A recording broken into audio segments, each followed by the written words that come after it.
Filmed in front of a live studio audience, including a half-finished Reuben sandwich. It's the Dicebreaker podcast with your host, Matt Jarvis. I like to consider myself a fully finished Reuben sandwich. Thank you very much, Wills.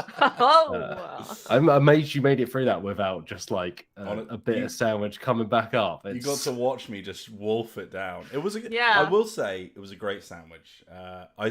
Half finished was just part of the joke. I have fully finished the sandwich. It was absolutely delicious. It is merely a napkin in a box by now. But the best thing about it, to be honest, was the delicious sauce, which is all primed to go all over my face. But as far as I can tell, yeah, I'm all good. A minor miracle. There is absolutely no sauce on your face, Mr. Wheeler. You're very welcome, everyone. See, we should really start doing pre-shows where it's just one of us wolfing down food in the space of about 5 minutes because we've forgotten to eat lunch or it hasn't turned up. And then the others just comment on it. The real premium viewer experience. Membership. The membership videos. Dicebreaker Plus members do get access to a live feed of me eating my lunch. Every day. Lunch cam. Hey, everyone, it's Friday. Welcome back. It's the Dicebreaker podcast. It's it's Friday, November 19th. We are live, very live as it turns out, because yes, sandwich and so on. I'm Matt Jarvis. I'm your host. I'm joined this week by two of the team, Michael Wills Whelan, sandwich eater extraordinaire. Yep, delicious sandwich. Glad to be here. Was a tight one, but we made it. It. Awesome sandwiches done quick. Speedrunner. Speedrunner strats. Hello, everyone. This is Speedrun for Reuben Sandwich. Is that an impression of Wheels? Batman 69 here. That's just an impression of Speedrunner. All speedrunners sound exactly like that. Yeah, they all sound like that. Okay. And Alex Meehan, hello, welcome. How are you doing? I'm all right. I didn't eat a Reuben sandwich, but I propose that my More membership video contribution is me transferring my washing to the tumble dryer. Whoa. Yeah, Wow. it's thrilling stuff. Sometimes a sock might fly out onto the floor, and I'll be like, "Damn it!" Is there a particular food you can eat quickly? This is me. I mean, I just shovel all food in this gaping maw of mine. I mean, I can eat things that I really enjoy, like sweets. I eat very quickly, or like certain biscuits, like certain a Pink biscuits. Panther wafer biscuit. Oh yeah, right on that. Yeah, delicious.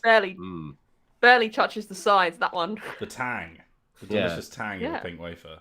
They're incredible at just instantly absorbing all moisture as well. Like in your mouth, it's just like where once I had saliva, now it is just like a cream cracker. Did you ever do that challenge where you have to eat as many cream crackers as you could? That sounds. I mean, that's most of my life, to be honest. No. But I mean, I mean, in one go, like you couldn't drink water. Like you had to just keep eating them until your mouth. That's like a really elongated version of like the cinnamon challenge. You know, well, yeah. The coughing comes after a slow burn. Until your mouth just feels like a litter tray. Just that and the donut one where you had to eat a jam donut and not lick your we did that in junior school, yeah. And then there was one time where my principal got one of us to come up and squeeze out a tube of toothpaste, and then he was like, "All right, now put all the toothpaste back in." He was like, "What?" And he was like, "Well, it's very easy to say something, but it's very difficult to take it back." And everyone's like, "Okay, you could have just told us that without wasting an entire tube of toothpaste." Terrible. Lost on us kids, I think. But what it's worth, what do we do on here, Matt? Oh well, I was gonna say about my family has a kind of like tradition, I suppose, involving creme caramels. You know, the ones that you flip upside down, then pull it out, and they drop out the thing. And if you put them on a plate, the challenge is to basically just absorb it in one go. Like put your face down over it and just go. No, those things are disgusting. At least one close family member of mine did that and then immediately had it explode out of her nostrils. This is a family podcast. Disgusting. Creme caramels are for everyone, Meehan. They are. Yeah, not gross stuff. They're delicious. They're not gross. It's not gross food. No, it's gross when it comes out of your nose. Well, yeah, ish. I mean, that's not the intended vessel for them. It's not creme caramel's fault. However, creme caramels are disgusting. Yeah, I hate that's them. the classic creme caramel tagline. Pull the tab out the nostrils. There we go. No, Matt Jarvis. What do we do on this podcast, please? As well as talking about food, we talk about board games, tabletop games, and RPGs, and all sorts of stuff. And we'll get right into that, shall we? Let's chat about what we've been playing this week. Alex, Meehan. Oh, no. Let's start with you this week. What have you been up to? I've been singled out. So I'm going to be very honest with you. I've not played very much this week on the tabletop side of things because we were going to play some games and then things happened this week. Yeah, bad times. And it just meant that we couldn't do that. So we're going to attempt to do that again some other time and probably fail because the universe seems to be against us. Either way, I did manage to play one board game with a certain person who was just eating a Reuben sandwich. That person is Michael Wheeler. It's me. It's DDP. Yes. It's your boy. We played I need to get this right. The Elder Scrolls V Skyrim adventure game. The adventure game. And then the board of the game says the board game. It's just adventure game. Is it just adventure Don't test me on this. I've written this title many times. Yeah, I think it should be just the board game or the adventure game. But obviously it should just be Skyrim the board game, but instead brands. Thing is, Modifius, the publishing company behind the board game, I've also made a game based on the Elder Scrolls Skyrim, Call to Arms, which is a miniatures game. So maybe they're just not trying to, get too stuck in one particular corner. I don't know. Either way. There's also the one from Chip Theory, right? Do you remember what that one does? Does that one have a name? Because I feel like at some point there's going to be so many. Much like the original Skyrim, it will be released 400 times. On every conceivable platform. Yeah, in different forms. So, what Matt Jarvis was talking about is earlier this year, I believe, Chip Theory Games, who make Too Many Bones. Yeah. Stop making all these bones, Chip Theory Games. Chip Theory Games, who, in my opinion, make too many bones. This is not the Lion King, okay? No, they did a mysterious teaser on Twitter of essentially using the logo for the Elder Scrolls Online. Oh, that's it, yeah. However, it is not an Elder Scrolls Online game, apparently, despite the fact that they used the logo for that game. So, I'm just saying, in my defense, it was fairly clear to me, but obviously not. The Elder Scrolls Online offline. Yeah, I was like, what are they going to go with this one? Anyway, besides the point, we're getting sidetracked, as we always do. The Elder Scrolls V Skyrim adventure game, that's the last time we're going to say that. The Skyrim game.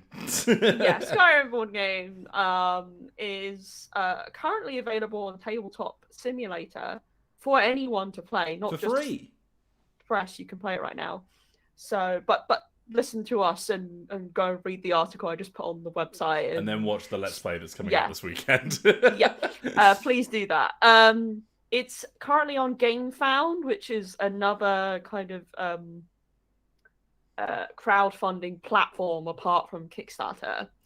And it is basically what you could imagine a Skyrim board game to be. Like, it is exactly what you imagine a Skyrim board game to be. It is the entirety of Skyrim is the board, the region. All these cities are in exactly the place that you remember them from the map. You can play as one of several species from the original video game, but not all of them are in there. Some of them are in expansion packs, of course. Cheeky. So if you wanted to play as a Bosma, like I like to, you can't. So unless you buy the Dawn Guard expansion pack. There's no Argonian in the base game as well, so you can't be a lusty Argonian maid, which is one of the greatest parts of the Elder Scrolls franchise in general. So it's a 0 out of 10 for me.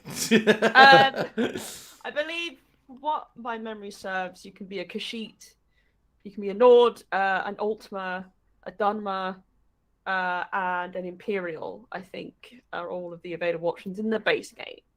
And with each of those different playable species, they kind of have starting like abilities that are unique to those species, which sucks a bit because I hate it when RPGs and board games do that, because species shouldn't have specific traits and things like that, because it's kind of like a gross leftover of some like troubling, right? reductive. Yeah, I know other games are much worse or do much worse with this D&D, but it still sucks. Anyway, I think with this one, it's less like you are a Nord and therefore you have this. It's more just this is the Nord and this is their stats sort of thing. Yeah. Because there's only one, like.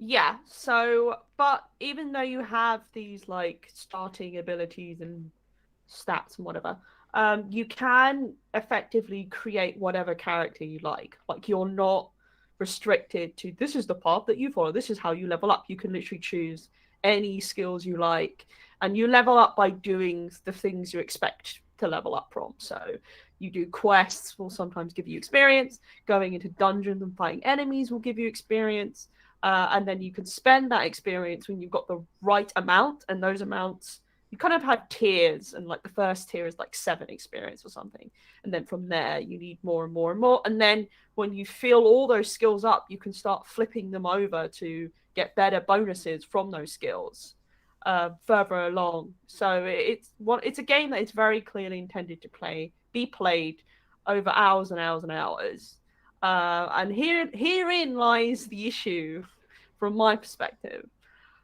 This game is not very compelling to me because essentially, don't get me wrong, I love Skyrim. Like back in the day, 2011, Jesus. 10 years ago. I know. As of 8 days ago, 10 years ago. Yeah, the 11th. Yeah. When I got that game, I played the hell out of it. I loved it. Not as good as Oblivion. Thank you. Thank you. Just gotta say it. But, yeah, let's just put that out here right now. But the problem is, since then, video games have come a long way, and so have board games. And there are, at this time, several board games out there that provide this kind of RPG-like dungeon crawling experience, but much better. Because essentially it feels like, because this game is so faithful to the original video game, that it feels like it's been left behind, like a lot of this stuff. So for example, I will say I feel like the way that the quest lines work is quite good, because essentially Wheels and I started this same campaign from entirely different parts of the map. Like the way we got into it was very different. We got these little cards. It's like, oh, Wheels was in a prison, I think, and I was trapped somewhere or something. And we both got drawn into this quest, like through different means, and then kind of went off in our different ways. But we were still pursuing the same sort of plot line. I think Chris from Modiphius, who was demoing it for us, described it as like a pyramid. So we all start at very wide different points, but then as we work through our storylines, we start to converge until we're all meeting at the same ending, which is kind of cool. Yeah, which is cool. And then every time we complete a quest, and you don't need to necessarily succeed to complete a quest, you can fail it, but still progress. You get an option of where you want to go next. So it's like, do you want to do this or this? And then you select the card, and then it continues the quest line that way. So in many ways, yes, it feels very much like Skyrim in that regard, but also it feels very much like Skyrim in the fact that the narrative is basically very bare bones. There are some names that feel very, very fantasy generic. the options are like, do you want to hire some mercenaries, or do you want to do this alone? And it's this is what much... I was going to ask. Are there actual options within those quests then? For instance, like, can you just turn on someone and kind of take the renegade? No, nothing like that. It's nothing like that. From what we saw, there were 2 options per card. Right. And and again, this was a demo, so it might not be very indicative of the bigger stuff, but like the options me and Meehan had were like, you want to go in this cave, do you want to take a big strong mercenary or a smart mercenary? And there were a lot of options that were like, do you want to hire someone, or do you want... So essentially it's nothing like, do you want to betray your childhood friend and for the sake of an inch of power. It's nothing like that. It's more like, do you want to hire this person, or do you want to just do this? So, but again, that felt very much like Skyrim, because here's the deal, everyone. I'm pulling my chair around for you. Here's the real talk. Cap is being slid backwards. Yeah. Personally, I think that especially Skyrim, the Elder Scrolls games are just very narratively shallow compared to a lot of video game RPGs out there. But the benefit of that is that you can do kind of things any way you like from any order, as long as it doesn't break the game. And that's the kind of big appeal of a game like Skyrim. The problem is, this is a board game. Board games work differently from video games. So that big benefit you've got of like, I'm going to run over here and stab a mammoth, and then I'm going to go and steal that person's cheese wheel. You can't do that really directly in this board game. You can go to the wilderness and maybe you'll find a mammoth or something, and you can go and buy a cheese wheel. But like, it's not 1-for-1, and it never will be. The problem here is that the Skyrim board game looks at the Skyrim video game as like, we're going to do exactly that. And I'm like, I don't think that's going to work so well.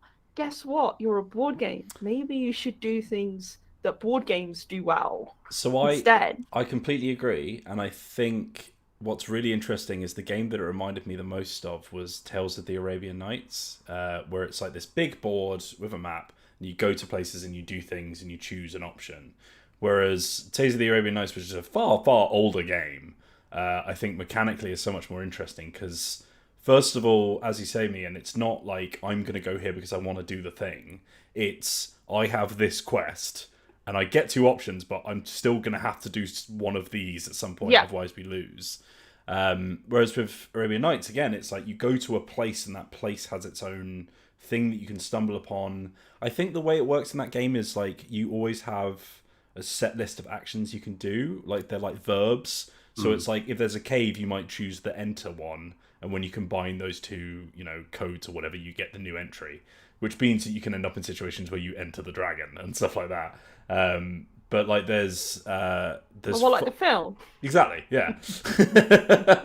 But there's far more choice, right? Whereas with this, as we saw, and again, it was the tutorial, it was a demo, so maybe it like opens up a little bit. But it was like, it was 2 options of like, how would you like to do the exact same thing?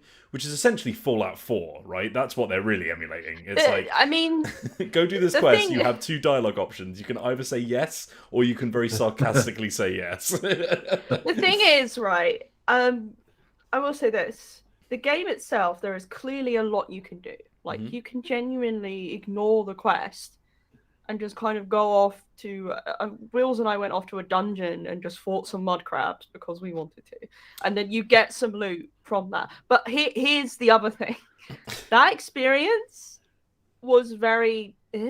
Like, it was like, the combat is fine. Don't get me wrong. Like, dice-based combat... there were some fun things with some of the skill quests, for example. You'll be able to... You'll have a better chance of passing certain skill tests if you have specific skills that relate to that kind of thing. So Will's character wanted to try and open a chest. And if they had lockpicking, then it would have been easier for them. But they didn't. So therefore, they failed it. And it kind of like changed the way that they... Sort of changed the way that they approached the quest. It was a bit different. A lot of the time, it's like if you fail something, you just basically get fewer rewards rather than making any significant difference to like the storyline or what you can do. And it's a shame because there were some interesting things with the way that the different holds work. Sometimes you can do things that affect them. They're kind of like living places that react to, like, oh, you've not done this certain quest, or you allowed this monster to go there, and now the people are in chaos and you can't buy things from there or go in there and stuff. That was kind of cool. Like, again, that feels like Skyrim in the sense that your decisions, what you do, kind of affects the world around you. But again, here's the problem. There are board games that are RPG inspired, dungeon crawler inspired, whatever, that provide this kind of experience where you can go off and do like quests and develop your character and make decisions just much better. I mean, I've not played Descent, Legends of the Dark, but Mr. Jarvis has. And from what you've said about that game, I would rather play Descent if I wanted this kind of experience than Skyrim, because it's like Descent understands what a board game is and is like, we can do these cool things with a board game. We're going to have this app that, I know, jokes the app, but the app like tells you this rich story that you can make decisions in that I believe directly impact the characters' kind of experiences and story and things like that, in a way that I just feel like, again, we only played a demo, I just feel like the Skyrim board game just won't.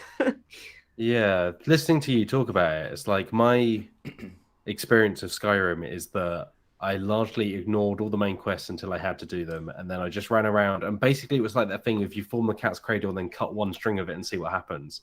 It's like, I'm going to randomly stab this person to see what happens, or I'm going to steal from this person. Yeah, that's a big appeal. And that's 100% not an option in this game. That's what I mean. It's like, it seems like it misses like it's got the letter of Skyrim, but not the spirit of Skyrim. Like, I mean, you said like you can ignore the main quest, but actually like we couldn't, because they had this was it threat system? I think it's called threat thing, which is basically Doom from just horror. like pushes you where along. it's like, you know, it keeps increasing and blah blah blah, and then you can technically ignore it, but the kind of negative outcomes you get from that sucks, because it means that certain holds you just can't visit, or you need to pay to visit. Well, no, I think you've forgotten one bit of it, Meehan, which was that we had a thing next to our character sheet that said, if you ever like get too much threat on a main quest card, the game ends. So it was like, there was a timer on the main quest. Yeah. So it was the most like antithetical thing to an Elder Scrolls game was that if you didn't do the main story in time, then the world ends. And it's like, in many ways, here is the fundamental truth of this situation, right? The Skyrim the board game cannot do some of the best things that Skyrim the video game does, because it is not a video game, it is a board game. And I think that's what it does not realize. It's like, we're going to do what the video game does. And I'm like, well done, son. Well done. But you're not this. And you need to embrace the fact that you're this, right? And that's what games like Descent, Legends of the Dark, and Gloomhaven like do. They're like, we are board games. We understand this. We're going to provide an RPG like experience in our own way. And I feel like Skyrim the board game just does not do that. It's very much chasing the tail of a 10-year-old video game. And I will say this, if you love Skyrim, you'll probably really like this, because it is that. But for someone like myself who has nostalgia for Skyrim, you know, enjoys it, but like has since found other RPG experiences that are much richer and kind of narratively fulfilling and interesting, it's just not enough for me. I did enjoy making loads of references, though. I was going to say, is there like an arrow in the knee card? Yeah. There is a guy. Apparently you meet the guy who gets the arrow in the knee. I don't know whether you witnessed the event happening. There was this moment when we were playing where Chris, who was showing it to us, bless him, was like, you know, like there's loads of fun references to like side characters in the game that you might recall, and that he'd be like just saying names of people. I'm like, there is not a single character in the entirety of Skyrim that was memorable enough for me to know them by name and avoid them. Like there's, but I'm not going to remember any of these people. The thing is, the first campaign of the game takes place 25 years before the events of the video game. The second campaign takes place during the events of the video game, concurrently, but not like directly as a part of that narrative. So you won't meet the Dragonborn, for example. Like, you won't have that interaction. There will be dragons. I don't know whether Alduin will be involved, who is like the big bad of Skyrim. Yeah, I mean, I'll be honest with you, compared to Oblivion, there are most of the characters in Skyrim I don't remember. I remember Bringoff. Is it Bringoff? Who's like the head of the Thieves Guild.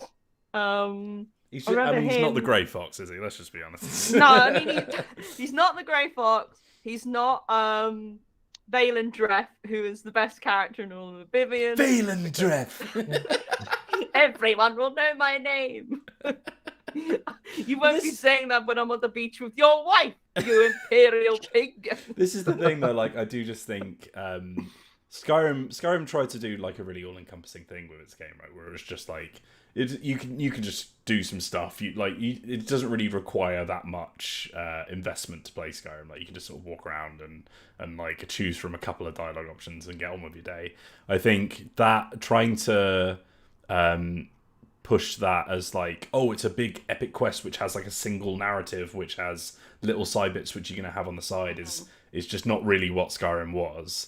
And also, I think they've built it in a way that it isn't as meandering as it should be, which, like I said, games like Tales of the Arabian Nights, stuff like that, have already done in the board game space. Yeah, it's not that it's not that it's impossible. It's just like, it wasn't really taken as an opportunity. Like, there are games that allow you to kind of, it's not one for one, but kind of have that experience of being like, oh, I'm going to do this thing, and then I'm going to do this thing, and you can go off in your own little corner and kind of, sort of get on with it. But like, another really big problem I had is the fact that this is like a multiplayer experience, and yet it felt like Wheels and I we were just like in the same room, like. We went and fought some mud crabs, and that was fun. And Wheels got the loot, but I didn't. And then we sort of went off, and that was it. Like, it was like, because it was part of the demo, Chris was like, why don't you like meet in the middle and do a dungeon together? And it was just like, yeah, we can. I don't know why we would though. Like, yeah, I mean, honestly, like, I will say that it's quite fun that the dungeons get more difficult the better you get. Like, there is like a difficulty scaling system, sort of, where like, if you get more stamina, more magicka, more health and things, the enemies kind of scale up to meet that, which is cool, because it feels like, you're getting stronger and the enemies are getting stronger to meet you and stuff.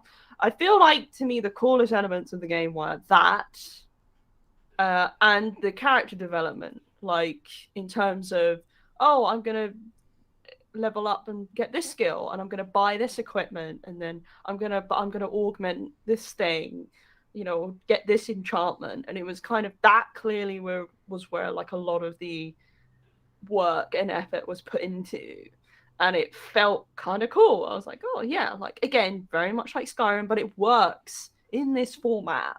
Like, this is the difference. The quest stuff, like the kind of player to player interaction, like the player to player interaction thing is unique to the board game again, and it felt like they kind of didn't do anything with that. Like, this could have been a solo experience, and I think you can work together, particularly towards the end of like a quest line. I think sometimes you need to work together to kind of defeat the big bad or whatever. But like, obviously we didn't experience that point because we were right at the beginning. But also, even then, it's like, okay, like, I don't know what happens in the Elder Scrolls Online because I've not played it. But maybe look at that and be like, oh, what do they do there? If you're gonna have a multiplayer element, utilize it.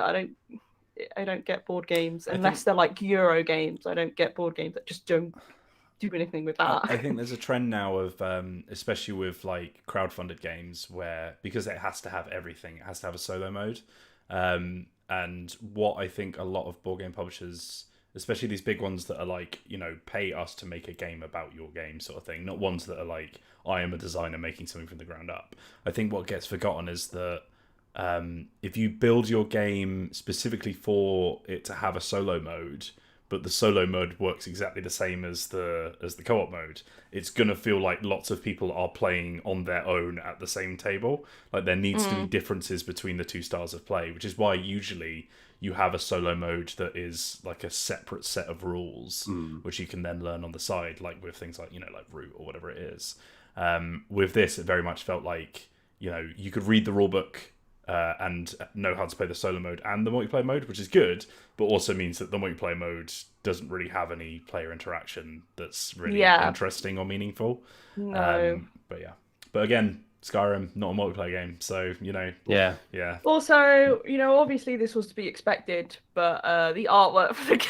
It's just screenshots, yeah. Is it really? It really is. The character art was just like, like the character creator at the start of the game, like, I am a Nord. It's like, okay. T-posed. I was playing the Altmer, the High Elf, and those facial designs... They really are like just something to look at. Like they're really just looking at that. I want them to make an Oblivion game and use the art from the game, because that would be one of the funniest things I've ever seen. The thing is, I know, because here's the thing though, like Wheels and I have a very deep nostalgic love for Oblivion, and that game looks like garbage, right? But it's a special kind of garbage which is full of bloom. Whereas Skyrim, because I suppose I don't have, I don't have that nostalgic connection to Skyrim as much, and I think it lacks charm in comparison. But the screenshots was a choice. But again, it's just that's the cheapest way to make a board game. There must be concept art for that game, though, or there will be renders and so on. I mean, I would have been down for them to take those designs and kind of, God, Angel B, to take those designs and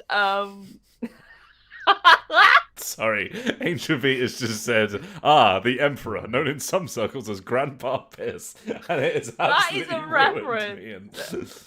That is a reference to a Polygon video this very long time ago, which is the Monster Factory video of Oblivion. And I also want to have a shout out to David Leonard Flanagan and Retro Futurologist, who have both pointed out that you can't mod this game either. So you can't have Macho Man Randy Savage. I mean, you could try. You could print out a picture. You could technically print it out and do it yourself. Yeah. Stop referencing that video in the chat. I'm not going to be able to talk. Right. Yeah. All in all, it's not. The thing is, I feel like this game is not for me.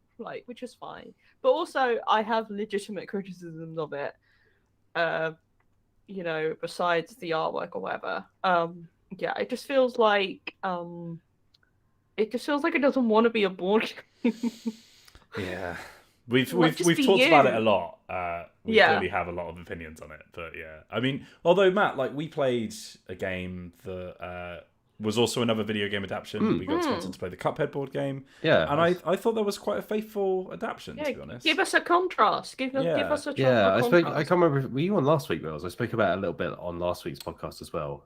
But to be upfront, we were recording a sponsor video I was on last week. for the op who make the Cuphead fast rolling dice game, which is not a great name. No, it is too many words. Cuphead board, much like the Skyrim thing, just call it what it is. Cuphead board game, Skyrim board game. Look, people know what that is. But yeah, it was your first time playing Wheels, and I played a little bit this side as well. So yeah, what did you think joining me for the Let's Play? Well, I will say my absolute favorite bit was the fact that it does this. Oh no! Wait. Oh, he's ruined it. Wait. My absolute favorite thing was the fact that it does this. And then plays the music, because you get a little app timer, which you don't have to use. On the official companion app. Yeah, the official companion app. Which is it's literally just a timer, but it also plays some Cuphead music, and it does a real high-class bout at the start. Yeah. The music for that game is great. So. Yeah, because the soundtrack of as I found out when I was editing the video and was... or as I remembered, rather, I was finding tracks to use for it. And I was like, oh god, this music slaps so hard. But yeah, no, it was like, I don't think it was a revolutionary game. Like it was, it was basically kind of like Escape The Curse of the Temple, which is one of my favorite real-time games. You are rolling dice which has symbols on them, and you have to assign those symbols to matching things. In this case, it's to dodge enemy attacks. But the fun thing that it did was you don't automatically hit the boss. The way in which you attack the boss is in between doing the dodge symbols, you have to say, all right, I'm going to set a die here, which means that I'm going to have less dice to roll for the subsequent attacks that I need to dodge. And in exchange, I'll get to do some damage. And you can only do that damage when you've initially done the block of the attack. So, like, say you're looking for, like, 2 feet running symbol to sort of, like, dodge to the side, or there's, like, Cuphead ducking with his, like, T coming out of his head. But then you have the, you know, the finger gun that you shoot with in the game, which is the little symbol that you use to attack with. And then you also have, like, a special die, which is your X die, which is basically, like, it does more damage if you use that for your attack. So it was kind of like, you know, I'm making these kind of, like, quick decisions as fast as I can, because then you only have a set amount of time to roll those really dice. Not a lot of time. It's not a lot of time. Really even on the easiest difficulty, 20 seconds it goes very quick. I remember because me and Matt did the first. That was literally the first time I played was on camera. So we did the first, you know, array of cards, like in the first phase of the boss. And it was literally like, I was rolling dice and I was like, okay, yeah, music's going. And then literally it just ended. And I was like, what just happened? I haven't done anything. And that was like, that's the easiest difficulty is 20 seconds. It goes down to like 10 or 15 or 5 or something like that. The thing is, you describing it, I feel like that is like a really impressive adaptation of what it feels like to play Cuphead, the video game. It's hard as nails, and it is, but not in a way where it's just like, oh, all the bosses have 4 million health, and therefore you've got to play cards forever and ever and ever to get them down. It is that just like frantic, like, oh my god, he's just hit me with 8 attacks, and I don't know what to do, and blah, blah, blah. It's kind of like the opposite of the Skyrim game, right? In that it is like the spirit rather than the because you're not platforming, you're not moving around. It is just like the spirit of needing to, you know, in the same way that when you're playing, it's like split-second decisions, but here it's dice and whether you use those dice, and if you use that window to shoot, but then you might not be able to like, and it kind of gets that, which it's surprisingly hectic. It is. What I really like about it is the dice have 6 different symbols on them, so they're all as hard to roll as each other. So there's no like, oh, okay, it's just a foot, I can do one of those. Sorry, I had some technical difficulties just then. My headphones just decided to turn off. Oh, that's good. And so there's a little bit of audio came out of my speakers, which is great. Oh, I didn't hear anything. I didn't hear anything. Oh, good. So now we've brought it up for no reason. It's going well here on the Dicebreaker Sandwich podcast. So like, it was genuinely like a pretty good representation of the feeling you have playing Cuphead, and it, like, listening to the soundtrack and editing the video, it made me want to play it again, which I think is a good sign for a game that's supposed to be riffing off. Like game. You describing it is the way that you're like, oh, you've got to choose whether you want to use this attack die or whether you want to keep it for like dodging. Is the kind of representative of like when you're playing the video game. It's that risk, like reward strategy aggressive versus defense. Yeah, right? Like, do you want to try and get a shot in now, or and risk getting hit, or do you want to like? Because you can keep dodging, but eventually that will stop working if you don't do any damage. And once you've missed the window as well, you have to take a risk. Because basically cards are either of the ones that we saw, because there's extra mechanics that get added. Because there are like every single boss in the game has its own deck of cards. Like it's quite a big box, which I think we were both surprised by, Matt. But basically each deck is like a sort of, it's divided into phases.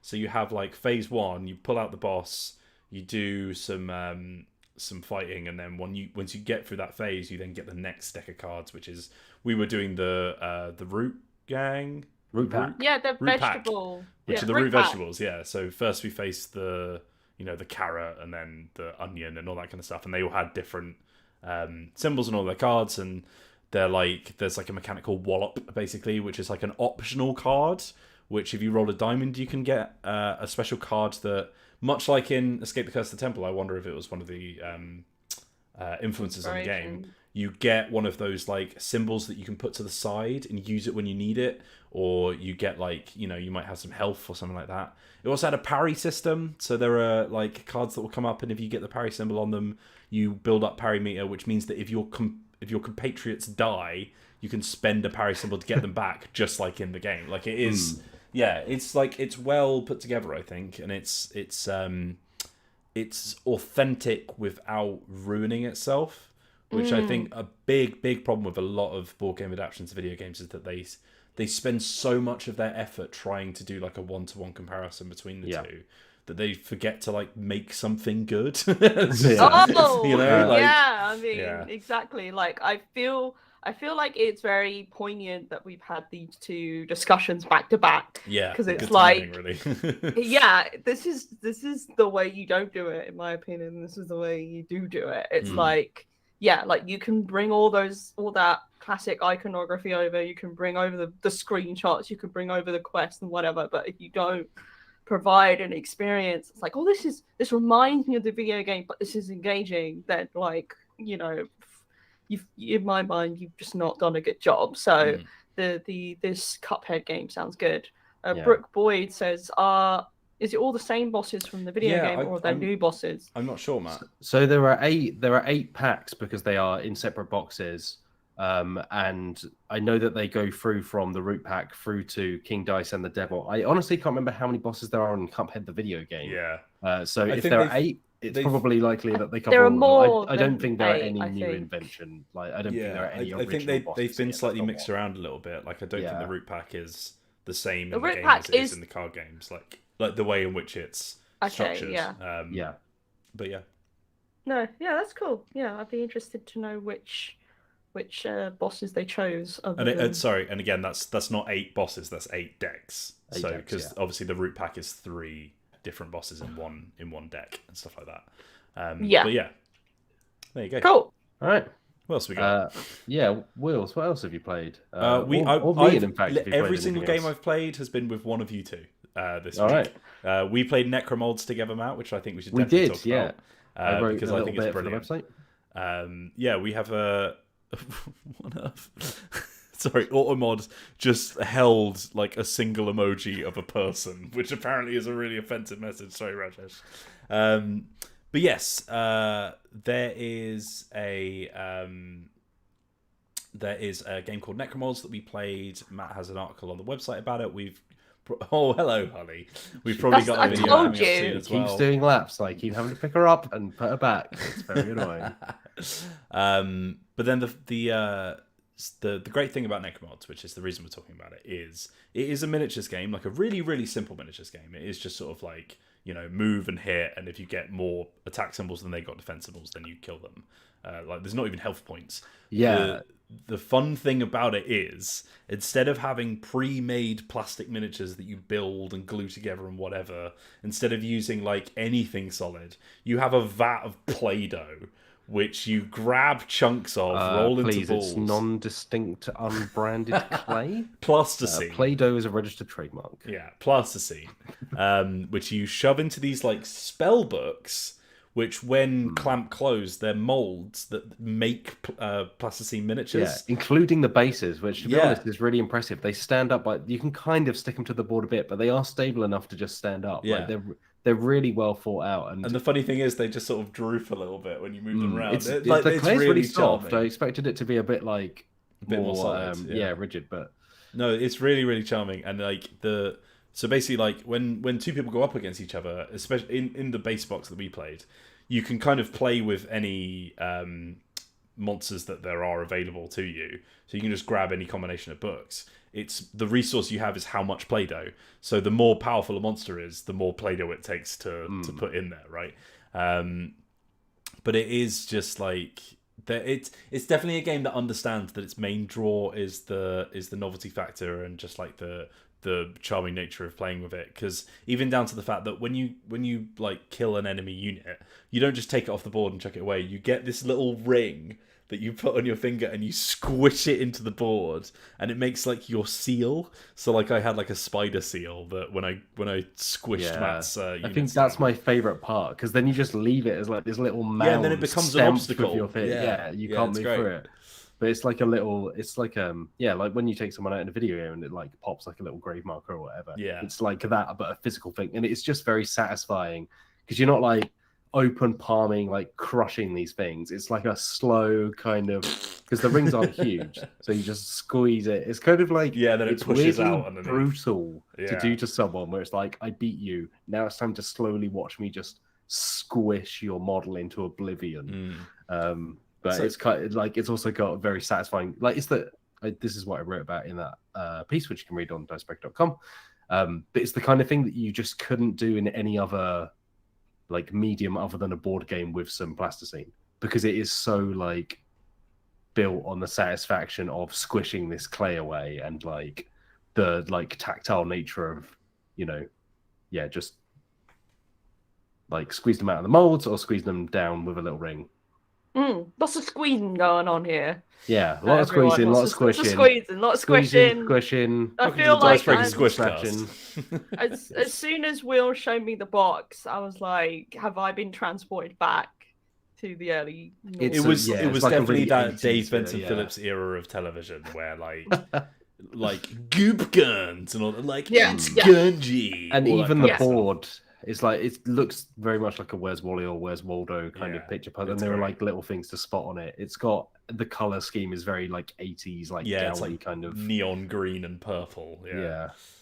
It's very, very good, and it's like it's not exactly going to be the most like revolutionary miniatures game you've ever played, but I think it's like, it's really charming, and it like deserves your attention, I think. And plus, it's just, I love the fact that like if we were literally in the office, I think Oxbox had like a box of Play-Doh, and I saw it in the cupboard, and I was like, Matt, if we wanted to play with more people, we could just literally just grab one of these colours. It's like your 100-point army. Yeah, exactly. And it's that's my favourite thing about it, the accessibility of it, because it's like, if I wanted to play this with someone, I can just take a little board game box around, and I don't need to buy a brand new set, build it, paint it, and start playing. Like, I can have a completely different army from the first time to the next time, and all I have is that little tub of plasticine. Like, it's genuinely like, despite it being like a really goofy, gimmicky mechanic, it also makes it really, really accessible. Yeah, like it kind of knows exactly what it's going for. Like, it's not trying to be super clever with this. It's not trying to be overly complex. Like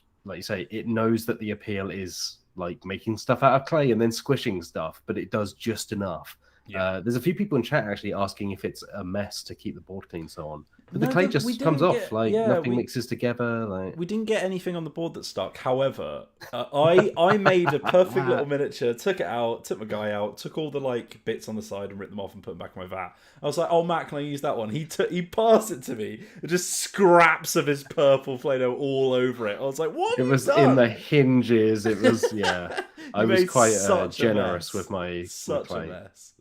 It feels like the kind of perfect miniatures game to start with, like kids or something. Yeah, 100%. Yeah, like it's just really, really like easy to start, and the rules take like minutes to explain. Each player just gets a little ruler, and the distances are close, medium, and long, and that's like, and they're just different edges of a triangle. So you don't have to like have a measuring tape, and it's like, oh, that's 7 inches rather than 6, and all that kind of stuff. Like, it's literally just sort of, we move them around. Even when it comes to deployment, it's just like you have to shove everything on the edge, and that's it. Like, it's very much like distilled. They've even got, and I think they know that this would be popular with like maybe like wargaming parents who want to play with their kids, because they've got 3 different levels of complexities in the rules. So you can play like super baby mode, which is like there are 4 mechanics and that's it. But then there's like standard, and then they've got an advanced version that uses a kind of like rock paper scissors kind of mechanic for like support and stuff like that. Yeah. But yeah, and there were like fan variants as well in the rulebook, right? And I think that's the other thing, is it feels like it has the makings of a kind of cult classic. Yeah. And, it's got a great idea. It doesn't like overburden it with too much, and it kind of just like hands it out into the world to be like, here's this fun thing, do what you want with it. Yeah. And like, clearly some people have already done that, because there are rules for like, if you've got leftover clay, you can create magic barriers and things like that, and different ways of just like tweaking the rules to make it more advanced. Like, if you want to use a morale system, you can, because that's a variant that someone's come up with. There's a really or you can just keep thing. it super simple and just squish a load of clay. Yeah, there's a really sweet thing where literally in the rulebook at the back, there's an empty page that just says homebrew rules, and it's just loads of lines for you to write on, which I think is like an old video game manual. Exactly, like cheat codes. Yeah, it's got like, it's definitely like a mission statement of like, you know, this is as much your game as it is ours. Like, feel free to use this as a jumping off pad. And it's just like, it's just lovely. I think it's really wholesome. Like it gave me like a really good vibe. And I was expecting it to just be silly fun, but I think that the way that the Play-Doh's used is actually quite cool. Like I think there's maybe something in it. Do you know what I mean? Like I think it transcends just being a dumb gimmick. But there we go. Yeah, cool. That's fun. Anything else? We also played Crokinole. We played Crokinole! We were in the office. Yes! Oh, it's been so long since I played Crokinole. I absolutely trounced Matt. Yes. I can see by how gleeful you are. You know what? I had a couple of great shots. I started very strong and then just nosedived, and Wheels won. I would say, like, I can't remember how many matches we played. We were playing in like matches of best of 3. Yeah. But you probably won, I don't know, 10 of the 12. And so each of those was like 2-3 matches. And you were just wanted to keep carrying on, didn't we, Matt? Because Crokinole is a fantastic game. Continues to be the greatest game ever made. Yes, it is. Just incredible. Wow. Just a fantastic game. For those who haven't experienced it before, we've got a Let's Play on the channel back from the beginning of the pandemic, which is also Wills and I having a bit of a showdown. I think I played a lot better there, so go and watch that instead of listening to this. I think it was a very competitive match, actually, from what I remember. Yeah. I won't spoil who won, but I will also say I think once Liv is back in the office, let's drag her over, because I don't know if Liv has played Crokinole yet, and I think to get that on camera live would be very, very fun. Yeah, it's a hell of a game. Yeah, I was racking up the knolls, as Retro Futurologist says. Yes. Yeah, it's instantly one of those games that, like, as soon as you get back into it, I could just feel that, like, the spirit of me coming up and being like, I'm not generally like a big like smack talker during games, but it's one of those, particularly against Wheels, because you know, like. He brings out in you. Yeah. I am the heel of Dicebreaker. we bring out both the best and the worst in each other when it comes to Crokinole. So yeah, like you were teasing me and I was teasing you back, and that only made it funnier because you were just like, I would talk a big game before taking a shot and then just like smack into a post and it would come flying off the other side. At one point I managed to hit you with a puck because it jumped out of the thing over the hole. Jarvis! I didn't mean to. I wasn't aiming. I wasn't aiming with deadly aim with a Crokinole puck, but it's still fantastic. Just a wonderful thing. Hence why it has lasted hundreds and hundreds of years. Yeah. Fantastic. All right. Anything else before we move on from this? We've ended up, because of Skyrim, we've ended up talking a lot, haven't we? We spoke about board games for once. I know. We veer off into other things. But we can save that for another day. Let's move over to the news section. For what it's worth, I will mention here, just in case anyone missed it in the chat, our podcast email appears to still not be working. I am trying to get it fixed. So we're actually quite low on questions this week, and apologies if you have sent in some via email, because normally get a few during the week, and our email's not working. So if you have any questions or you sent in any, please drop them in the chat and we will pick them up for the end of the show. Please tweet at us. Or tweet at us at Join Dicebreaker, yes. All right, let's move over to the news section. I've just picked a couple of fun little stories from this week. First of all, there's a Trivial Pursuit game show coming, and it's hosted by LeVar Burton. Can I just say, there is already quite a few Trivial Pursuit game shows, because they're just trivia quizzes. But this one will probably have those wedges, and that's what makes it Trivial Pursuit. Fantastic. The cheese. God, that's going to be a game show that lasts about 4 hours then, I think. So, this obviously comes via Hasbro, which is turning, it seems like, every game it owns into a game show of some kind or a TV show, because there's a Risk TV show coming, there's obviously a D&D one, there's a Magic Netflix series that's been in the works for ages. I swear there was something else as well. Ticket to Ride, right? Outside of Hasbro, there's Ticket to Ride. Oh yeah, that's not Hasbro. Yeah, it just seems like we're in the age of the board game TV show. Yeah, was there a Cluedo one? There's a Cluedo something. Yeah, almost certainly. So this is exactly what it sounds like.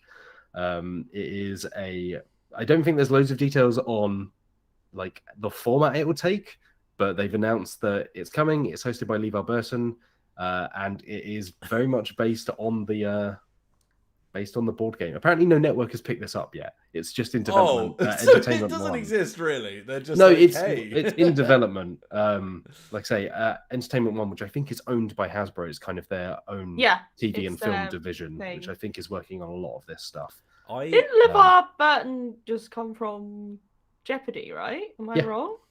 So he's like, I'm hopping this ship and I'm going on the Trivial Pursuit one. I only know who LeVar Burton is because of Community. yeah, I was aware sort of him from memes and references because we didn't really reading Rainbow wasn't really something that we had. Jack and Ori, mate. Yeah, we had Jack and Ori. What's the story in Jack and Ori? You want to know? No, oh god, no, not Jack and Ori. What's it called then? What, like a reading show? Yeah, the reading show. I don't know. Oh, come on, you must know what I mean. There's the bedtime stories thing on CBeebies where like they get Tom Hardy to read a bedtime story. It's got a name that I thought was Jack and Ori, but that's the island with Archie and his pink light. No, you're thinking of Balamory. Balamory is what Meehan was referencing. Jack and Ori is the story. Yeah, is the story thing. So I was right. Thank you. Yeah, apologies. We got there in the end. So yeah, as Chase points out in this news article on Dicebreaker.com, it's not the first time Trivial Pursuit has been made into a TV show. There was one in the early 90s. And then apparently one from 2008 to 2009 called Trivial Pursuit: America Plays. There was also a BBC one in 1990, which presumably was very short-lived because it only says 1990 here. Yeah. That sounded like they were trying to SEO before they knew what it was by having it be Trivial Pursuit: America Plays rather than America Plays Trivial Pursuit. This isn't surprising if anyone has watched TV in the last, let's say, 25 years, because there's game shows based on like the penny pushing machines that you get at arcades. There's just anything they'll turn into a game show. I think the idea is that they're so cheap to make compared to like, you know, a television show. You build one set, like that. Yeah, you build one set and then like you just pay the production team and you get someone from EastEnders to host it. And yeah, you're good to go.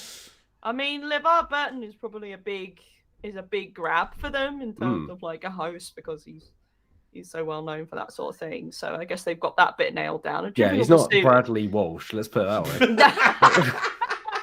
Hey, you leave Bradley Walsh alone. Yeah, you know, you're right. He's not quite on Bradley Walsh's level, but you know, he's trying, bless him, LeVar Burton. Yeah, no. So there you go. Maybe we'll go on it and win. Well, maybe. This is what I was going to ask. So I can't remember exactly what the Trivial Pursuit categories are, but if it's like a mastermind style deal and you have to do a special category?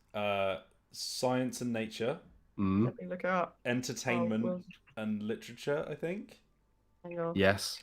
Art and something. No, maybe it's art and literature and entertainment. Oh yeah, that makes sense. Or whatever, which is the pink one. Sport. Is green. Sport. Geography. I always dreaded the green sport wedge. Geography and history. I think those are the six. That sounds about right. I used to play a lot of Trivial Pursuit with my family at Christmas. Never ended well. Geography is blue. Entertainment is pink. History is yellow. Arts and literature is purple. Science and nature is green.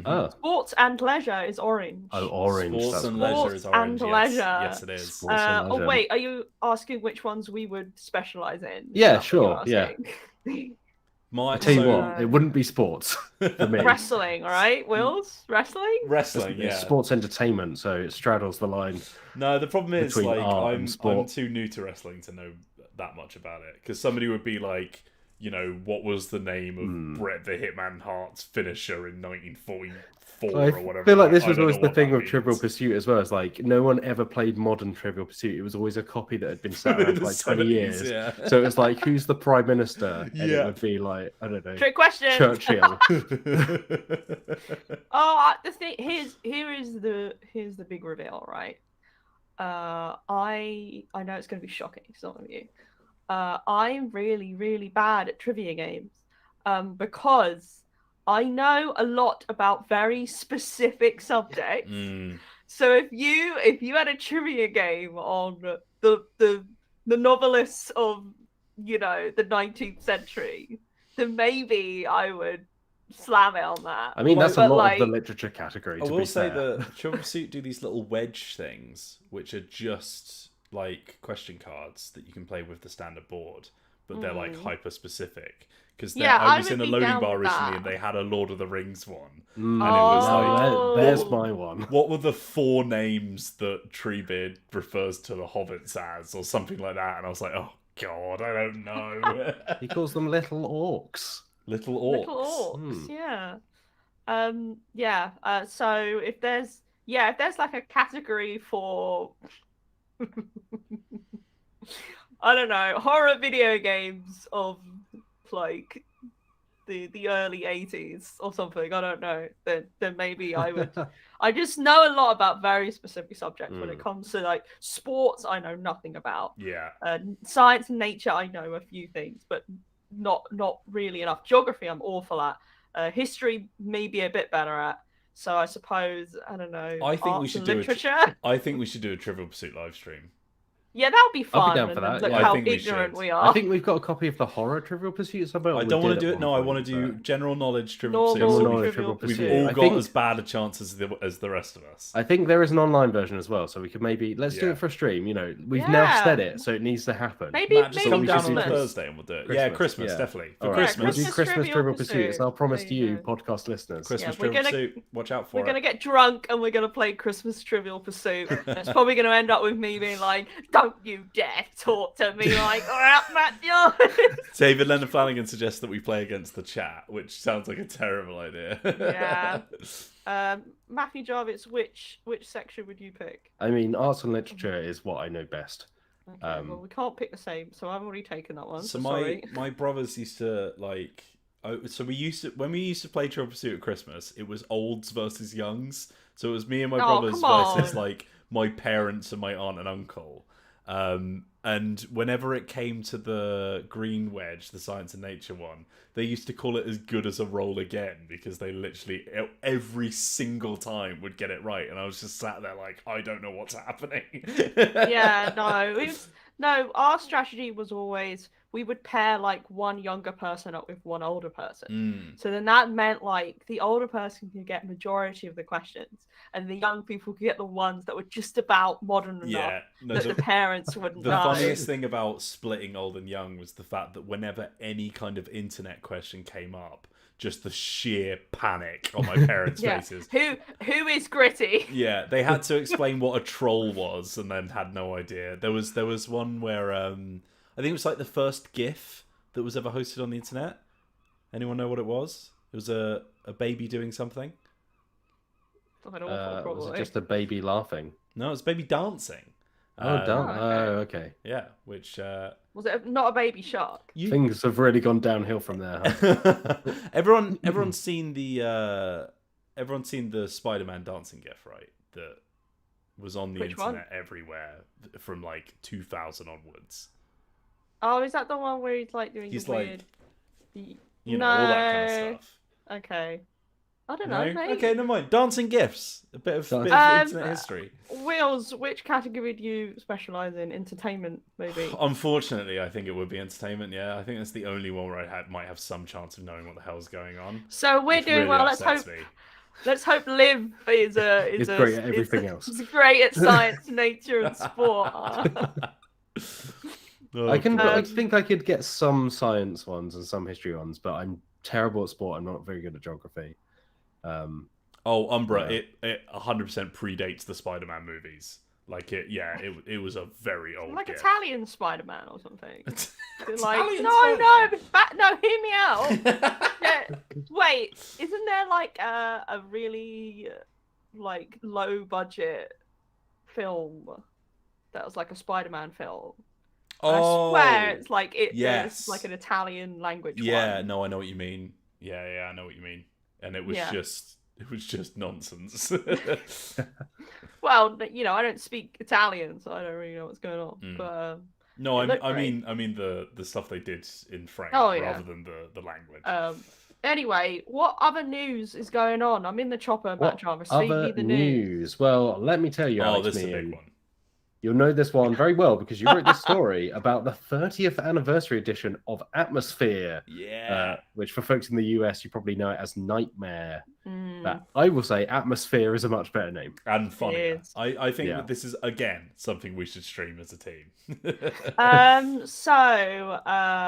the way, Atmosphere is spelt with the fear bit is the spooky fear. So that's why it's great. But so... just thought that needed clarification. So the chopper is swerving away from LeVar Burton's house, and now we're going into the spooky land of the Gatekeeper. The television. I will say the social media campaign that they're going for this Kickstarter is fantastic, because essentially whoever's running the social media page for the game is like just pretending to be the gatekeeper. so he commented on our story and was like, "Oh, this is great, you maggots," and I was like, "Oh." I mean, calling people maggots is very on brand for Twitter anyway. So that's amazing. Look on the article. It was great. It made me smile a lot. So for those of you who may not know about Atmosfear, which is quite a lot of people, I imagine, it was a VHS board game released in 1991. Wow. I know. And I think it's like credited as the first VHS board game or something like that. So what you do is you whack that VHS on at the same time you're playing the board game, and it's exactly an hour long. And then in the board game itself is very simple. You just go around the board and collect keys, and then sometimes bad things happen. But there's a guy on the screen. Just a little guy. Yeah, he's great. He's obviously like a community actor or something. But he puts his heart and soul into this role, right? Yeah, he's giving it his all. He's giving his all. He's the gatekeeper. And imagine, if you will, Michael Caine in A Muppet Christmas Carol. That similar level of, you didn't have to go this hard, but you really did. Yeah, but he did. And he sort of he occasionally pops up to berate the players, calling them maggots. And also threatening to put them in the black hole, which is basically miss a turn. But it kind of gained cult following. There were several sequels afterwards, which had various other creepy characters in it. And then they released one in 2019, which is like a CGI gatekeeper. It's horrible. Don't look at the images of that, because the pictures, it's really awful. It's just you can't CGI the gatekeeper. It's sacred. It's sacrilege. So what's quite funny is I literally just watched the YouTube video over lunch when I should have been eating my sandwich, but it didn't arrive. About, do you remember Gruesome Tales for Horrible Kids? Oh my god, yes. Yeah. Gruesome Tale for Grizzly Kids. For Grizzly Kids, sorry, yeah. I was literally just watching a video about that, and they also tried to do a CGI reboot of the dude that was stop motion. Everything has like CGI. Like they did a CGI Thunderbirds, and it's just not the they same, never learned. Seriously, for people who don't know about, is it Grizzly Tales for Gruesome Kids, or it's something like that? Yeah. It was an ITV show, so to our American viewers and listeners, ITV is like, you got BBC and you get ITV. Yeah. There were 5 channels. It was always ITV channel was number 3. Yeah. It was always easier to tell. There was channel 4 and 5, so that eliminated those 2, and then you had BBC 1 and 2. ITV in the middle. And there used to be like a children's sort of afternoon show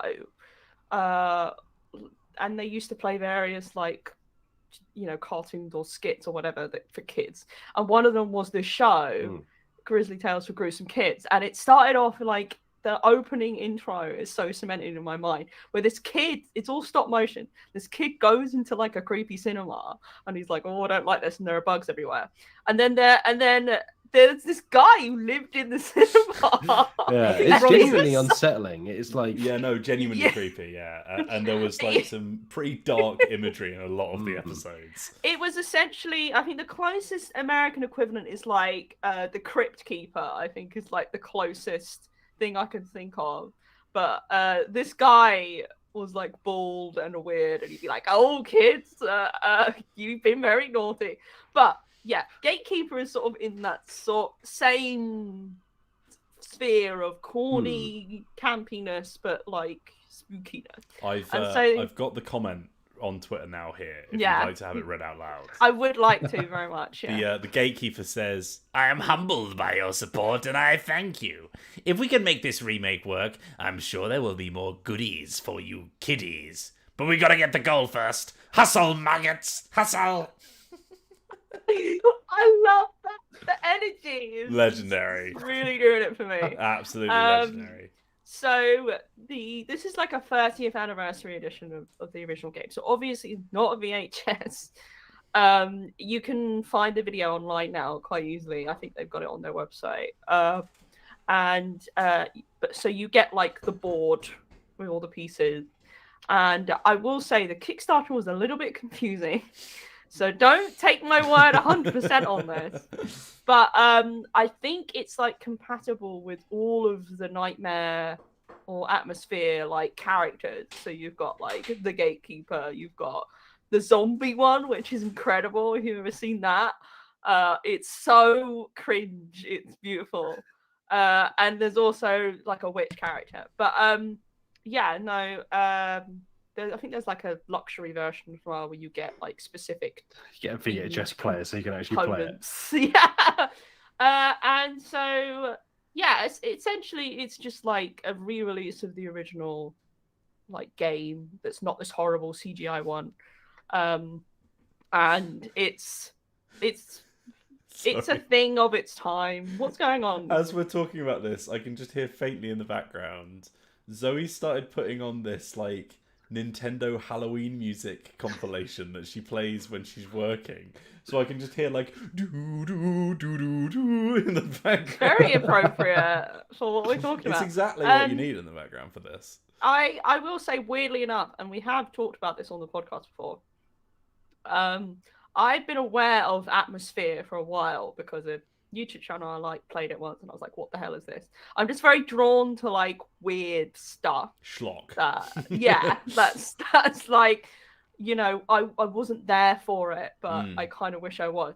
And one day, just outside of my flat on the street. Oh yeah. My flatmate was like, "Alex, you've got to see this." I forgot about this. And then I went outside, and there was a copy of Atmosfear. It's like Squid Game. Yeah, it's so weird. It's like it was creepy. It's like there's a copy of, what is this? I was like, that is. I just stood there in my garden. And I was like, that is Atmosfear. And then I took it, and there's a note on the front that says, "No DVD. It's on YouTube." Oh, that's incredible. Yeah, Brick Boyd said, she said it was cursed. I think it might be cursed. Oh no, it's 100% cursed. It will drag you into the board game as soon as you start playing it. I'll be dragged into the black hole. That's neither here nor there. yeah. But anyway, there you go. So you can go on a Kickstarter right now and pledge if you want. There you go. A copy of this. Atmosfear. It's back. Atmosfear. The Gatekeeper.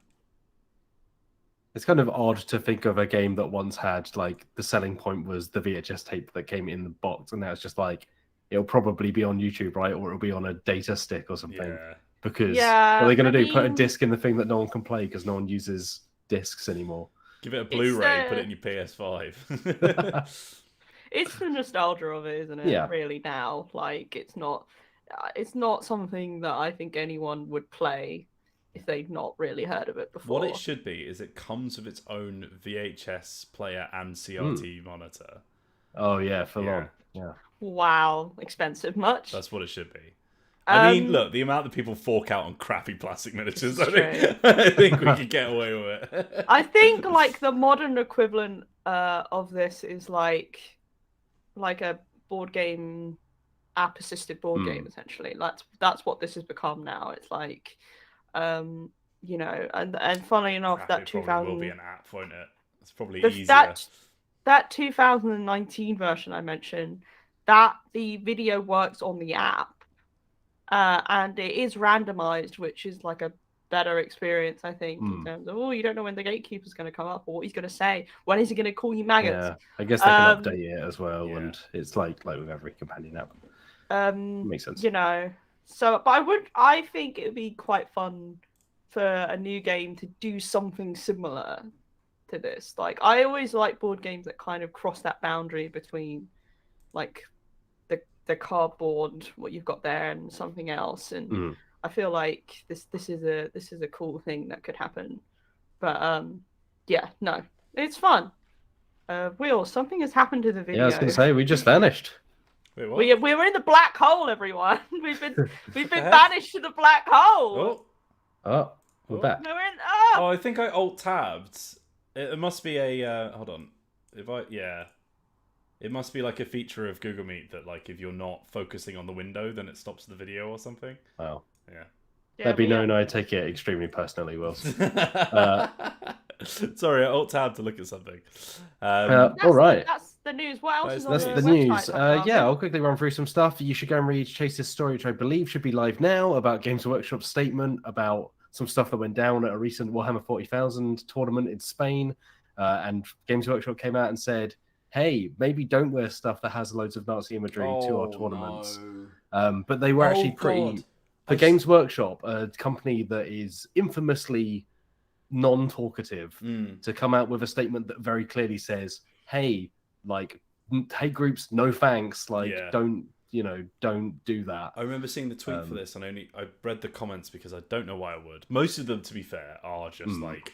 You know, it's sad that the season even has to be said, but good on you. Yeah. But one of them was like, and I just like, you know, when you read something, I'm like, I don't know what your opinion is on anything. It was just some guy said, I was expecting this to be full of soy, but it was grounded or something like that. And I was like, what are you chatting People about? need to get off the internet. Oh, God. But talk to a real human. Just for Games Workshop to come out and say, and they say very explicitly, Warhammer, there are no good people in Warhammer 40,000. It's satirical. These are all bad people. Like, even the Imperium of Man, Space Marines, they are all bad. They are xenophobic. They are, like, just awful, awful things.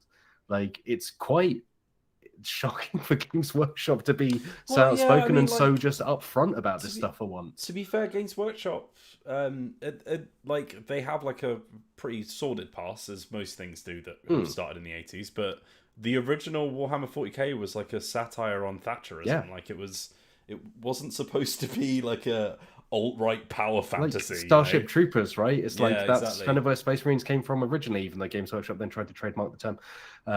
It all falls into that. I will say that also Games Workshop coming out with a statement is great. Like, obviously, like, Nazis bad. Like, yes, that is something we can all agree on. But the fact that Games Workshop also then just like says nothing in relation to the steps it took over the summer to take a zero tolerance approach to fan-made content such as animations and live action films.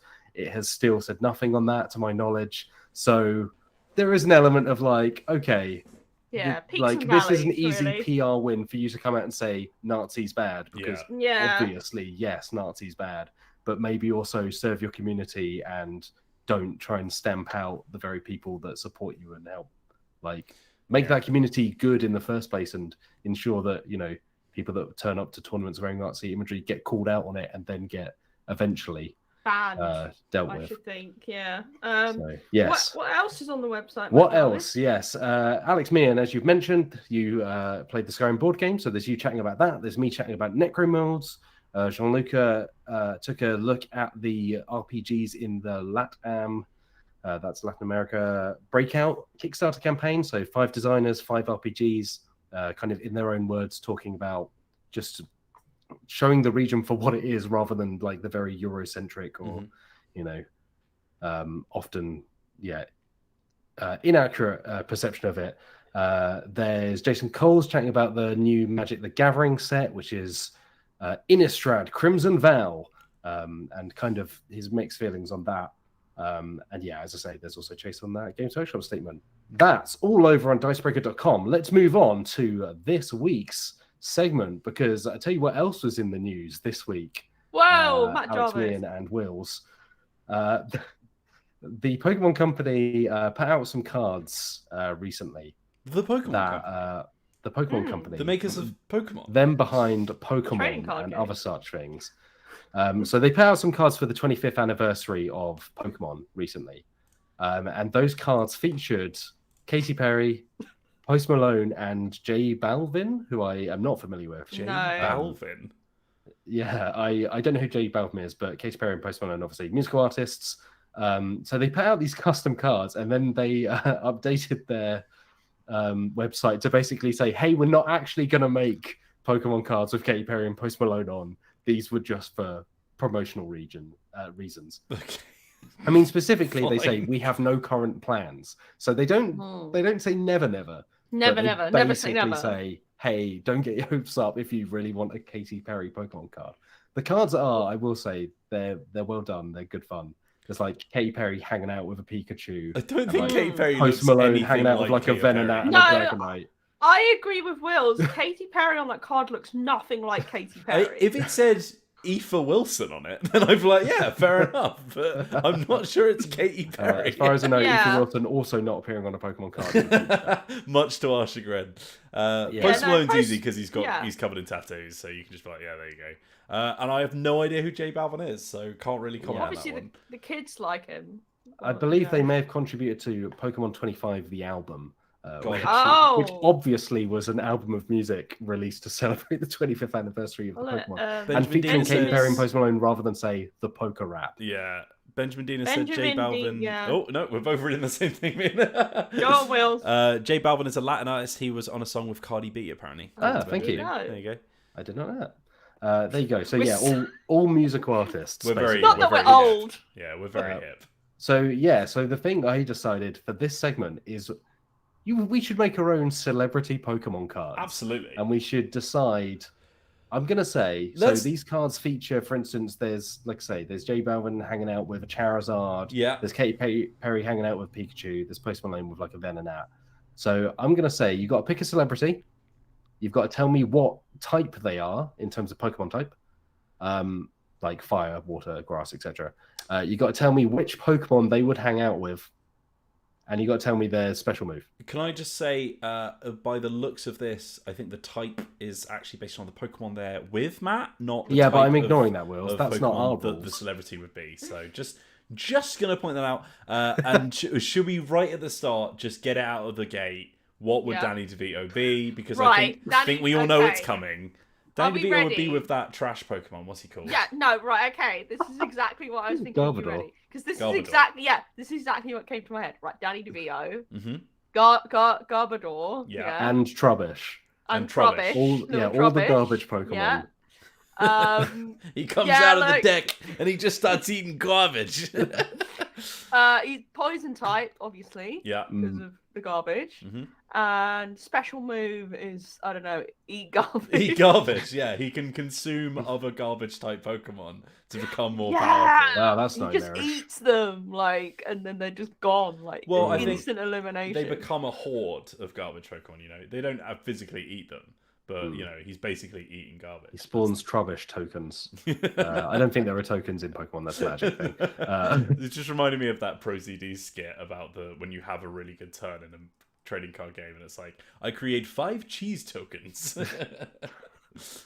Okay. All right. Who else? We've ticked off Danny DeVito. We've got that. We have to get that one out of the way. Yeah. Soon. Take your drinks, etc. I'm gonna say that Lil Nas X. Okay, this is great. Yeah. Lil Nas X, who we recently DM'd from the Dicebreaker account. This is an actual thing that happened. Yeah, this is something that we did. We're awaiting the results of that one. Definitely going to reply, definitely. He would be fairy type, I think, because of all the pink imagery in his music videos. Can I have some suggestions on Pokemon that Lil Nas X would have with him? I'm not a big Pokemon buff, I'll be honest. Surely riding a what's the horse Pokemon? Like but that's not fairy type. There must be a fairy horse Pokemon. Type. Yeah, there has to be a fairy type if he's a fairy type. Pokemon Rapidash has a fairy type apparently. Oh, in Galar, in the Galar region. Yeah. Yeah, no. Yeah, come on, man. Rapidash is Galarian Rapidash is a fairy type. Apologies. Oh no, wait. Yeah. Chase Carter says Alolan Rapidash. Oh no, then he's corrected himself to Galar. Never mind. Yeah. Yeah. Or Galarian... Pegasaur.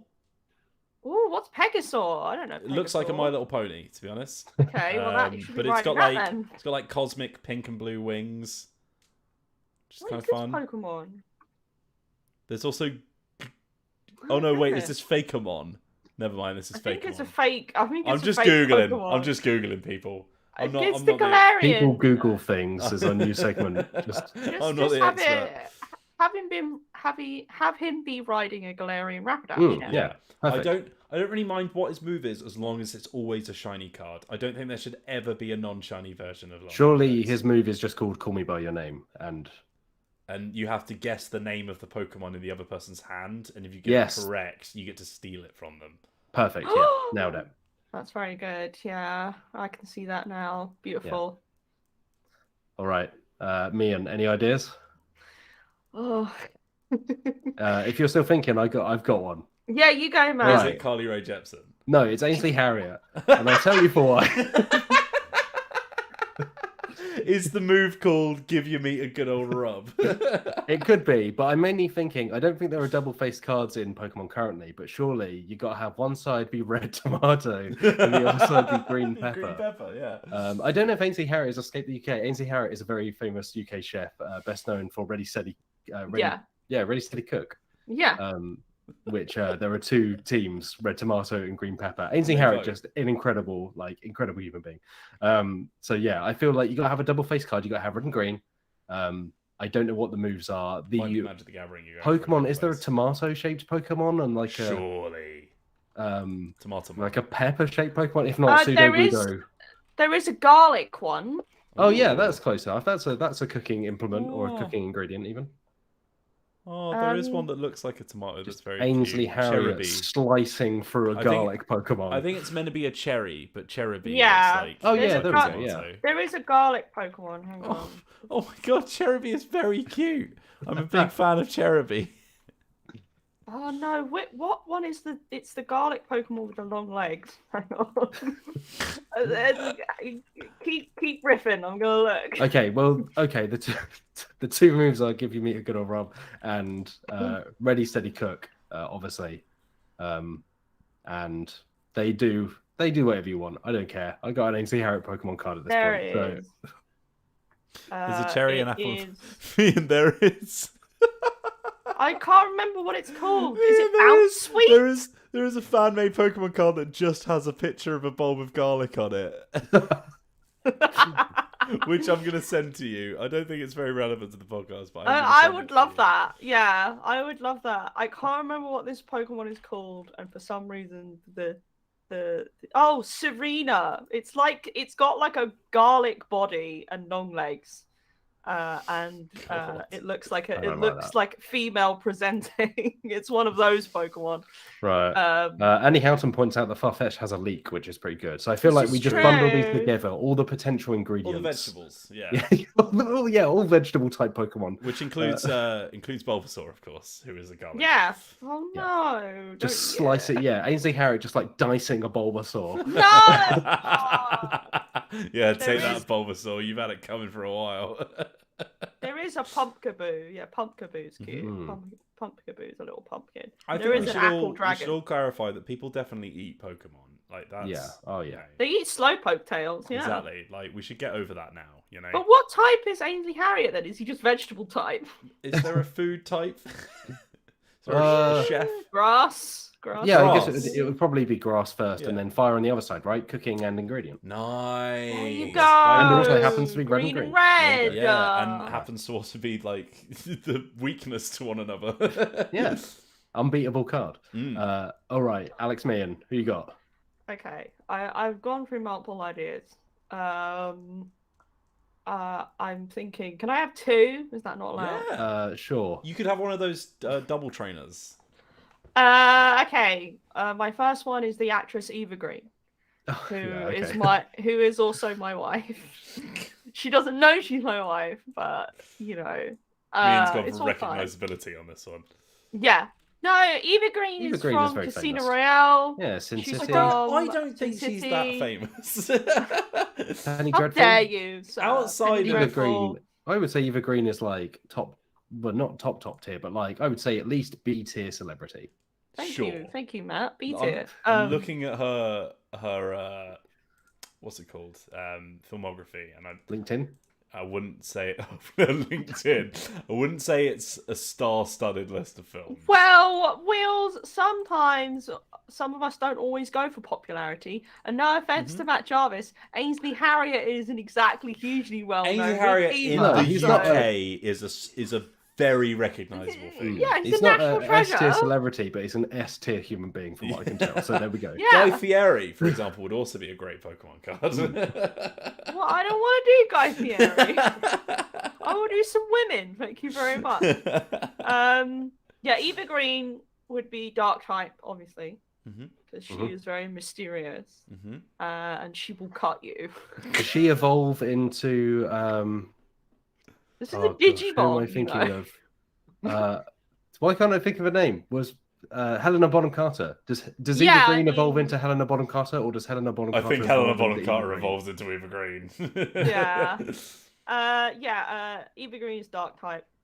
And her Pokemon would be, let's think. I mean, Espeon is a classic. Not Espeon. Apologies.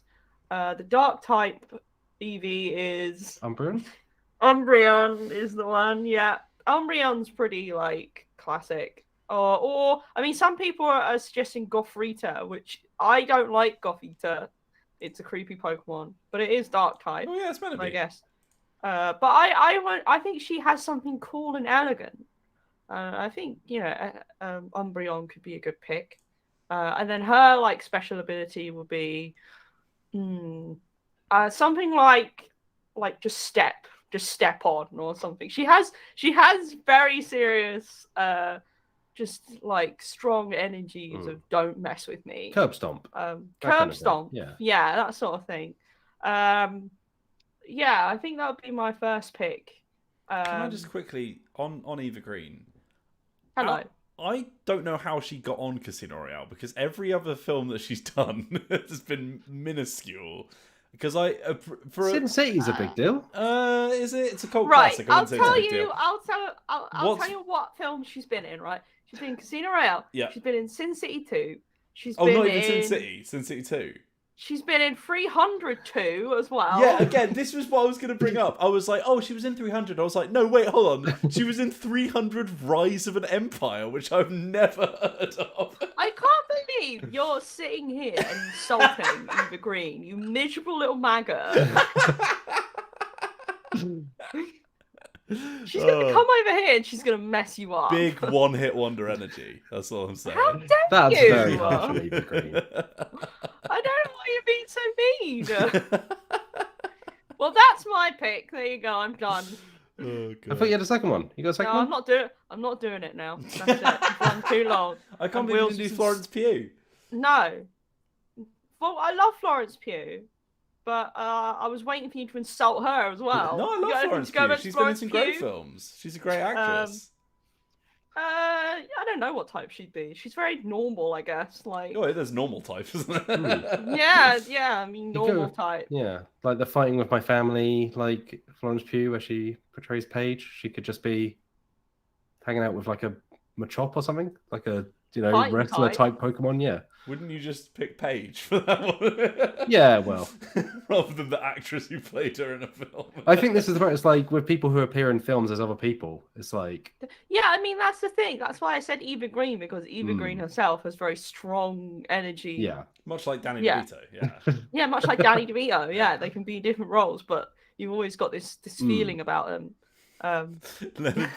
David Leonard Flanagan says, I can't wait for Eva Green to be the answer to a question in the DB Christmas Trivial Pursuit night. Yeah, you know what's going to happen there. It's going to be the winning question as well. All right. I think that's about all we've got time for. I don't think we had any questions in the chat unless someone wants to chuck them in now while I'm doing this outro. But there'll be real quick answers, I'll tell you that. Unfortunately, our email is still broken. So for now, please don't send any emails to podcast@dicebreaker.com as you normally would. You can, they just won't go anywhere. Yeah, I tell you what, send them to matt@dicebreaker.com. That works. That's fine. Send them just direct to me. I will read them and either go, oh, that's a good question, or disregard them entirely. I'm just looking at the garlic Pokemon card. Now imagine that fried up with like a side of Bulbasaur. It's a very fun card. Oh, hold on. We have had a question. Thank you, Andy Houghton. Let me drop this into this document. And Wills, would you like to read it? Moral dilemma time. Is it wrong to buy games as presents for friends' birthdays / Christmas because I secretly want to play it, even if they might not be a fan? Absolutely not. Go ahead.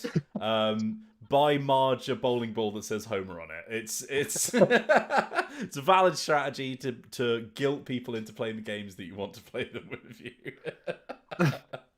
It's maybe not the nicest thing to do in the world, but I mean, I have someone who regularly buys me presents, that things that they think that I should like. Instead of No, they will buy me, and the thing is, it's very sweet, and they do think a lot about it.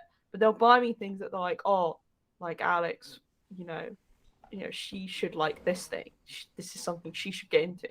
And then I'll get the present. I'll be like, that's nice. And now in my head, I'll be thinking, I wish you got me something that I actually already like instead of that. And it kind of has those kind of vibes, this question. But yeah, I would say that if you want to play a game with people, like either ask them first and then just buy it and take it along. Like I think buying it as a present is a bit much. Yeah, there's nothing stopping you buying a game. Really like it. I think getting a game from someone that you've not really heard of, but they really researched and they really think you're gonna like it, is a really sweet thing. If they might not be a fan, I think puts the question in a different kind of light. It's like buy it for yourself and then say, hey, would you be interested in playing this? I really would like to play it. But yeah, when you're buying for other people, put them first. Yeah, I mean, like, it's a tricky thing, isn't it? Because the thing is, I think a board game is quite a big investment, unless it's like a £10 thing. So if you buy it and they don't like it, it kind of sucks. It's why I don't buy board games unless I've already played them at least a couple of times. I'm like, okay, I'm into this. I want to own it now. Like, I don't know. Go to a board game cafe. Yeah. Play it there, because then you're not making that commitment. Yeah. All right. That really is all we have time for this week. Thank you. We've got a few more questions coming in, but I will save them for next week when we are back next Friday live from 2 p.m. GMT. But for now, we've overrun. So we're going to call it there on this week's Dicebreaker podcast. Thank you for being here, Alex Meehan. It's been great. I love having one of my favorite actors just besmirched. Thanks. She was in Kingdom of Heaven, Wills. Okay. Is that the big defense? I've been Matt Jarvis. Thank you for listening to this week's Dicebreaker podcast. We'll be back next week, as always, live on Friday. But until then, stay safe, look after yourselves. Until we meet again, have a lovely day. Bye. Goodbye.